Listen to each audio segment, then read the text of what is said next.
네, 소설가 마광수 씨가 서울 자택에서 숨진 채 발견됐습니다. 즐거운 살아로 외설 논란의 중심에 섰던 마광수 씨는 오랜 기간 우울증을 앓았다고 전해져서 안타까움을 더하고 있습니다. 세 분을 모셨습니다.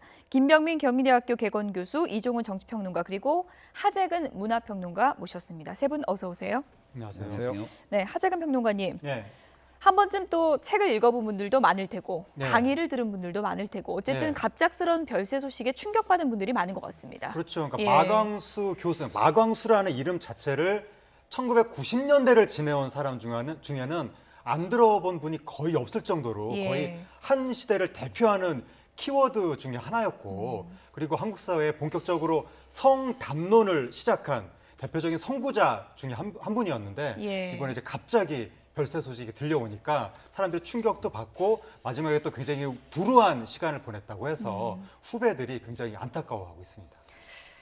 참 많은 화제와 참 많은 논란을 낳았던 작가였습니다. 마광수 작가의 삶을 두 가지 키워드로 좀 짚어보겠습니다. 먼저 첫 번째 키워드입니다.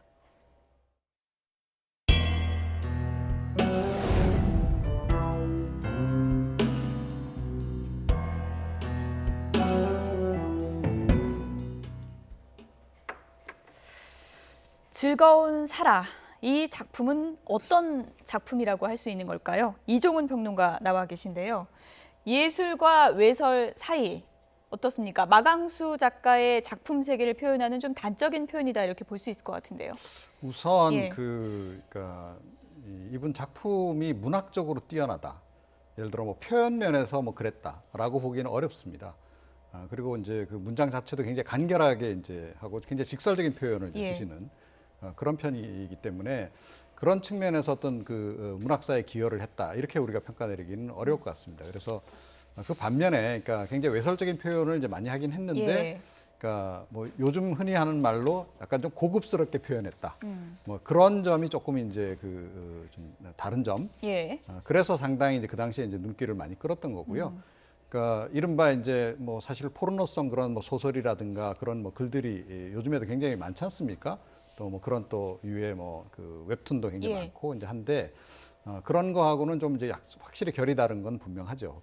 그런 측면에서 이제 우리가 이제 예술과 외설 사이 어딘가에 중간쯤에 있었던 네. 분으로 이제 그렇게 이제 다 기억을 지금 하는 건데요. 과거에 책을 읽어보신 적은 있으시죠? 네, 저희 때는 예. 뭐 당연히 이제 워낙 그 당시에 이제 센세이셔널한 예. 그런 그 책들이었기 때문에 그러니까 다 한 번씩 읽어봤죠. 예, 그러니까 저도 읽어봤고, 근데 그때는 상당히 사실은 그게 좀 많이 자극적이고 예. 또 좀 논란이 될 만한 표현들이 많았던 건 사실인데요. 요즘에 그 사실은 그 굉장히 그거보다 더 직설적인 그런 내용들의 뭐 또 소설이랄지 또 그런 그 것들이 워낙 많기 때문에 요즘 기준으로 보자면 사실은 그런 정도로까지, 그러니까 오히려 그 당시 왜 그런 논란이 일었을까 할 정도로 내용이 사실은 의외로 좀 평이할 수도 있다 이렇게 예. 생각합니다. 네. 마광수 작가를 수식하는 말들이 상당히 많은데요. 수식어들을 저희가 좀 모아봤습니다. 이런 수식어가 있겠죠. 예술과 외설의 경계인, 문학계의 외로운 왕따, 혹은 솔직한 본능을 드러낸 야한 작가 이렇게도 불리고요. 이렇게도 불립니다. 시대를 너무 앞서간 로맨티스트. 김병민 교수님, 네. 어떤 수식어가 가장 와닿으시나요? 시대를 너무 앞서간 로맨티스트보다는 시대를 너무 앞서간 야한 작가 정도가 좀 어울리지 예. 않을까라는 생각도 드는데요. 실질적인 문학계의 평 중에서는 좀 외로운 죽음을 맞이했다라는 얘기들도 있고, 그러니까 연세대학교에서 이제 지난해에 정년을 다 채웠습니다. 그럼에도 불구하고 과거에 이제 나는 야한 여자가 좋다라는 책 때문에 징계를 받아갖고 결국 연금을 받지 못하고 또 명예교수가 되지 못했던 사건 때문에 예. 이 나름대로 학교에서도 좀 외로움을 겪었다 이렇게 얘기가 나오고 있는 상황이고요. 그리고 이제 정년을 하고 난 뒤에 뭔가에 대한 사회생활들을 본인을 좀 하고 싶었던 모습으로 이제 얘기들이 나오는 건데 거기에 대해서 나를 불러주는 곳이 없다라는 외로움을 계속 얘기를 했던 것 같습니다. 예. 그리고 이제 1992년도로 돌아가서 시계를 돌리면은 학교에서 강의를 하던 도중에 사실은 검찰이 긴급 체포가 돼갖고선 그렇죠. 구속이 되는 사건이 있었거든요. 예. 여기에 대해서 마광수 당시 교수는 이런 얘기를 하게 되는데 10년만 지나도 이 일은 코미디가 될 것이다라고 얘기를 했던 것처럼 사실상 대한민국 사회에서 성담론을 어느 정도 수면 위로 끄집어냈던 인물이기 때문에 예. 우리 사회가 좀 주목할 만한 그런 인물이 아닐까 생각이 됩니다. 그러니까 즐거운 살아라는 작품은 마광수 작가가 있게 한 작품이기도 하지만 마광수 작가를 가장 고통스럽게 한 작품이기도 한 거잖아요. 네, 그러니까 그 작품으로 인해서 마광수 교수가 엄청난 박해를 예. 받게 되는 건데 원래 이제 1989년에 나는 야한 여자가 좋다. 이걸로 인해서 굉장히 형사의 성담론을 불러일으키면서 일종의 스타 작가가 됐던 거죠. 그러니까 거기까지는 뭐 사람들한테 비난도 많이 받았지만 그래도 어떻게 보면 또 하나의 문화 권력으로 자리를 잡았던 건데 문제는 1992년에 즐거운 사라를 발표하면서 이거는 논란 수준이 아니라 한국 사회가 받아들이기에는 이거는 예. 법으로 처단을 해야 될 수준이다. 이렇게까지 이제 발전이 되면서 예. 이분이 당시 학생들한테 강의를 하다가 현장에서 체포되면서 이제 구속이 됐었고 그렇죠. 구속이 된 이후에 우리 사회 기존 지성계한테 별로 지지를 못 받은 거죠.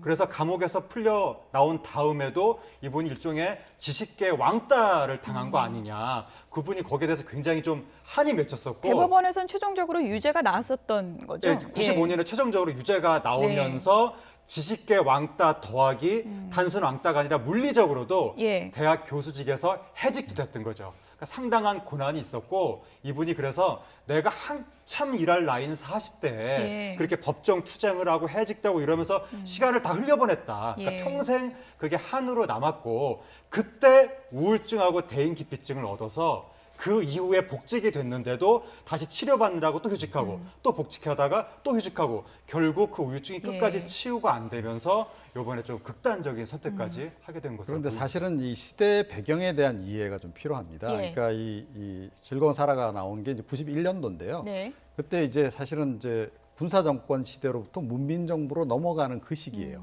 자, 그러면 그때는 사실은 문화적으로 굉장히 암흑기였다라고 우리가 봐야 되는 거죠. 문화예술계 전반적으로. 여전히 이제 그 군사 문화가 이제 유지가 되고 있던 그런 그 시대 상황 속에서 사실은 이분이 너무 파격적인 그런 이제 그 글을 내놓은 거고요. 예. 요즘에 아마 이런 그 소설집을 냈다 그러면 그렇게까지 화제가 안 될 겁니다. 그런데 그때는 워낙 이제 그 억눌려 있는 모든 것이 억눌려 있는 그런 예. 상황에서 그러니까 이제 이런 조금 과격한 이제 과감한 그런 표현들이 나오다 보니까 이제 그런 거고 저는 이분을 개인적으로 사랑 운동꾼이라고 생각을 사랑 합니다. 운동꾼. 그러니까 거의 민주화 운동하듯이 예. 그러니까 그러니까 지상주의를 퍼뜨리기 위해서 애를 쓰셨던 분이다. 네. 그렇게 네. 일단 어쨌든 즐거운 사라로 인해서 상당히 좀 우여곡절 많은 인생사가 됐고 그리고 이제 뒤돌아보면은 40여 권의 저서를 남기게 됐는데 네. 문학계로 보면 어떨까요? 어떤 의미를 남긴 분이라고 볼 수 있는 건가요? 이분이 그 즐거운 사라 논란 때문에 예. 뇌설 작가 이런 식으로 낙인이 찍힌 게 예. 평생의 한이 된 건데 네. 사실은 아까 40여 권 저서라고 말씀하신 것처럼 야한 책만 쓰신 분이 절대로 아니고 예. 그 본인의 어떤 연구 성과가 있기 때문에 저희가 좀 모아봤는데 시집에서 수필집, 소설 뭐 상당히 평론지 굉장히 많더라고요. 많은데 이분이 일단 우리나라 윤동주 박사 1호입니다. 아, 윤동주 그렇죠. 씨 예. 전문가고 예. 상당한 수준의 깊이 있는 연구가 있어서 28살에 조교수로 임용이 됐습니다. 28살에 교수가 됐을 정도니까 천재 교수라는 말까지도 들었고 예. 이분이 배출한 수많은 제자들이 우리나라 평론가도 되고 문학계의 일종의 거목이라고 할 수도 있는데 이분이 그 성담론으로 인해서 너무나 고초를 겪은 결과 사람들이 이분을 자꾸 외설 작가 쪽으로만 낙인을 찍은 거 네. 그것도 상당히 그 고인에 대한 예. 하나의 모욕이었던 것 같습니다. 예, 저희도 뭐 지금까지 뭐 마광수 작가 하면 즐거운 사라 이것만 딱 네. 생각하시는 분들이 많은데 고인도 이 부분을 상당히 좀 억울하게 생각했다 이런 부분을 좀 엿볼 수 있는 것 같습니다. 지금부터는 고인의 삶을 좀 들여다보겠습니다. 두 번째 키워드입니다.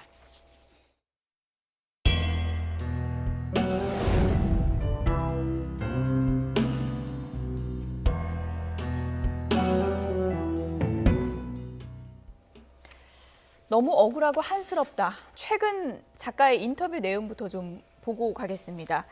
네, 연세대 학부 연세춘추와 지난해 10월에 인터뷰를 한 내용 그래픽으로 저희가 준비했는데 그래픽부터 좀 준비해 주시죠. 요즘 너무 우울하다 이런 심정을 토로했었습니다. 글이 잘 써지질 않는다. 어디서든 강의를 하고 싶은 마음도 있지만 기회가 생기질 않아서 참 많이 아쉽다 이런 내용을 얘기했다고 하고요. 그리고 이제 지난해 퇴임 소감에서도 본인의 이제 심정을 절절하게 드러냈습니다. 즐거운 사라 사건으로 학교에서 잘리고 겨우 복직했더니 교수들의 따돌림 있었고 그리고 우울증을 얻어서 휴직했고 문단에선 나는 왕따고 책도 안 읽어보고 나를 변태로 매도하는 대중들이 있고 그리고 내가 성을 이야기했다는 이유만으로 평생 따라다니는 간적 같은 꼬리표다 이렇게 이제 속상한 마음을 표현을 했는데 어떻게 보면 책을 통해서는 상당히 좀 과감한 표현을 하는 작가라고 하지만 마음은 누구보다 외롭고 여렸던 그런 분이 아니었나 이런 그럴 생각도 수밖에 들었습니다. 없는 예. 생각이 들고요. 가족 간의 관계를 보더라도 결혼 초기에 이제 이혼을 좀 일찍 하게 됩니다. 그리고 슬아의 자녀가 없게 되고 지금 유가족이라고는 누나랑 조카 정도밖에 없다라고 하는데 그냥 개인적으로 내면에 갖고 있는 외로움이 분명히 존재를 했던 것 같고요. 앞서 이제 인터뷰가 2016년도에 나왔던 인터뷰를 예. 볼 수가 있는 건데 이미 좀 연세가 들고 난 다음에 건강 상태가 그렇게 좋아 보이진 않았습니다. 그러니까 일부 방송에서도 출연하는 모습들을 좀 본 적이 있는데 예. 그렇게 좀 건강하게 언어에 대한 의사 전달들이 명확하게 되지는 않는 상황으로 보였거든요. 그러다 보니까 이제 본인이 내적으로 쌓여져 있는 여러 가지 그런 지식들을 사실 대중들과 교류를 하고 싶어도 그 강연에 대한 전달이 조금 문제가 될 수 있기 때문에 소위 말해서 이제 마강수 교수를 찾는 그런 부분들이 많지는 않았던 것 같고 그런 측면들에서 결국 이 원인이 무엇인가를 되짚고 돌아가게 됐을 경우에 과거에 썼던 저서로부터 사실 이제 본인이 나름대로 낙인을 찍힌 거에서 원인을 찾지 않았을까라는 생각이 드는 예. 거고요. 아마 동료에 있는 교수 사회에서 이제 왕따라는 표현을 썼는데 이거를 가장 뼈아파했던 것 같아요. 그러니까 말 그대로 이제 문단이라고 하는 곳 그리고 대학의 사회라고 하는 곳에서의 품격을 중시하는 공간이기 때문에 여기서 이제 마강수 전 교수가 얘기했던 여러 가지 솔직한 내용들에 대한 담론에 대해서 좀 어느 정도 외면시당했던 부분들이 결국 본인의 외로움을 증폭시키는 상황이 아니었을까 이렇게 생각이 예. 됩니다. 하재근 평론가님. 예. 시대도 변하고 하면 어떻게 보면은 문단에서도 좀 분위기가 바뀔 만도 한데 이렇게 지난해까지도 왕따 이런 얘기를 할 정도면 상당히 좀 섭섭함을 토로한 것 같은데 왜 이런 분위기가 변하질 않았을까요? 그러니까 왕따라는 것은 아마도 예. 1990년대하고 뭐 2000년대 초반이라든가 이제 예. 과거에 아마 이분이 당했던 사회적 냉대 같은 게 있었던 것 같고 예. 최근으로 오면은 왕따가 문제가 아니라 예. 좀 이렇게 주변부로 본인이 점점 밀려나서 잊혀지는 것 같은 그런 느낌이 있었지 않았을까. 그러니까 이분이 작년에 이제 그 학교를 정년 퇴임을 하면서 예. 보통 그 다음에 자연스럽게 명예교수라든가 이렇게 커리어가 이어지는데 이분 같은 경우에는 과거 그 이 옥고를 치르고 이랬던 회직당하고 이랬던 전력 때문에 명예교수가 못 됐다는 거죠. 그러니까 사회적인 경력이 뭔가 단절되는 듯한 느낌. 그리고 그때 그 옛날에는 나한테 그 원고 청탁도 많이 들어오더니 예. 청탁도 안 들어오더라. 뭐 강연 요청도 안 들어오고. 더군다나 이분이 평생 의지했던 홀어머니가 키우셨는데 홀어머니도 작년에 돌아가신 거죠. 예. 그러니까 작년에 어머니 돌아가시고 학교에서는 퇴직하고 더 이상 찾는 곳은 없고 이러다 보니까 이분이 상당한 좌절감과 외로움을 느꼈던 게 아닐까 그런 생각이 들고 근데 이분이 40대, 90년대 그런 곤란을, 그러니까 환란을 겪지 않았으면 예. 커리어가 오늘날까지 쭉 건강하게 이어져서 말년이 그렇게 외롭게 되지 않았을 텐데 결국 90년대 논란이 아직까지도 이분의 발목을 잡았던 것 같습니다. 근데 이제 본인의 어떤 자기 평가와 달리 저는 개인적으로 일종의 연예인 증후군을 앓은 게 아닌가 이렇게 생각을 해요. 그러니까 예. 한때 굉장히 유명했단 말이죠. 그리고 이제 모든 그 논란의 중심에 본인이 서 있었고, 그리고 또 논란을 또 주도해 나가는 위치에 있었고, 그런데 어찌됐건 서서히 좀 잊혀가는 그런 상황이 된 데다가 이제 몸도 불편하고 이렇게 되니까 이제 당연히 우울해질 수밖에 없는 거죠. 그러니까 한때 굉장히 유명했던 그 연예인들 중에 계속 뭐 이렇게 연로하신 상태에서까지 그 연예 활동을 계속 하시는 분들은 상대적으로 덜한데 그렇지 않고 젊었을 때 잠깐 뭐 아이돌처럼 굉장히 유명했다가 잊혀진 분들 같은 경우에는 그런 그 증후군을 겪지 않습니까? 저는 개인적으로 그런 것도 좀 작용을 했다 이렇게 생각을 합니다. 예. 삶의 고단함에 대해서 저희 YTN 인터뷰 저희가 좀 자료를 찾아봤는데 과거 지난 2008년에 YTN 라디오와 인터뷰를 한 적이 있었습니다. 그 인터뷰에서 좀 우울증 비슷한 감정을 토로하기도 했는데요. 들어보시죠.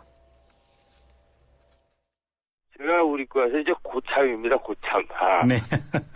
그 밥그릇으로 하면 최고 고참이에요. 네. 근데 이렇게 저하고 가까웠던 후배 제자들이 뭐 이른바 왕따를 시키네요. 계속 요번에도 말하자면 학교에서 강제로 만들어준 거죠. 교수님이 생각하는 그 예술과 외설의 경계, 그 어디라고 보십니까? 없어요. 네. 봄에 두고 모든 사랑의 분류는 없다. 네. 라고 문화비평집을 냈는데 거기서 제가 외설은 없다. 네. 라는 아주 긴 글을 썼습니다. 이게 외설이고 이거 예술이라고 구분할 수가 없어요. 정말 엿장사 마음대로예요. 내가 보면 예술이고 남이 보면 외설이다.